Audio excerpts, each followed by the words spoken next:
Good morning. Welcome to the header section thought for today. This thought for today I dedicate to Andy Temple, a great guy who loves these videos, and with thanks to my son, who this came from a discussion with him. First, let me introduce you the 7-Up videos. 1964, Granada Television brought together a group of 7-year-olds. We have followed their lives every 7 years, their dreams, ambitions, and fears for the future. 7 years older, 7 years fatter, a bit less hair. You look at me at 7 and you look at me even as. Okay, so these videos exist because somebody had the idea to try and film children every 7 years. I think it was inspired by a quotation that some people attribute to Aristotle, others to the Jesuits, about, if you give somebody a child until they're 7, you can form the person they become.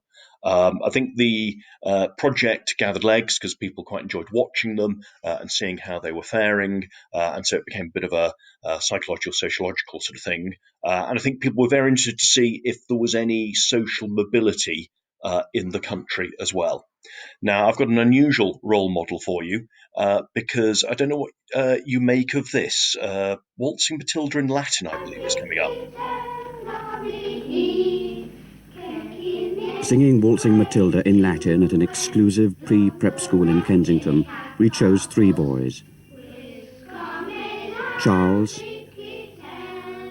Andrew, I read the Financial Times. and John. I read the Observer and the Times. What do you like about it? John? Well, I usually look at the headlines and then read about them. Yeah, it could be that the children pushed forward for this were not the most average, but I do remember when I first saw this, I actually saw it on my teacher training course, I do remember my response to seeing this. I'm going to just let you see a little bit more of John. Court. And then I will be going to Westminster boarding school if I pass the exam. John passed the My first impression was that this guy has been rather overprivileged and given everything in life. So what did he do with it? I came back to these videos and let me show you what he did do with it.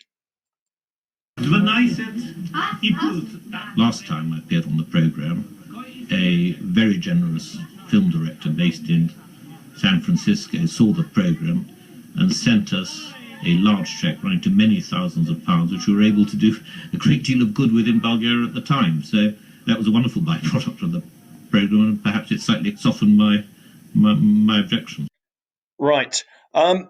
He is actually a lawyer in London, but every year, I think even twice a year, they go out to an orphanage in Bulgaria.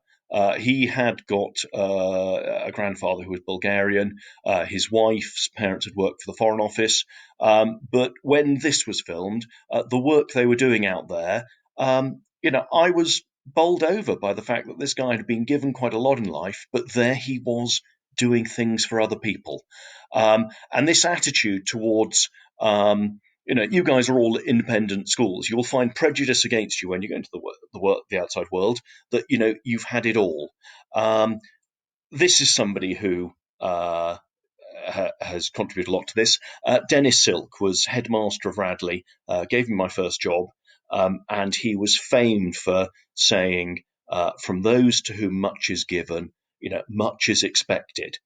That you shouldn't disown an independent education or anything that might, others might construe as privilege, but it's very important what you do with it. So take your opportunities and be aware of the need to pay something back. Right, off to lessons while I see if I can figure out how to stop this thing again.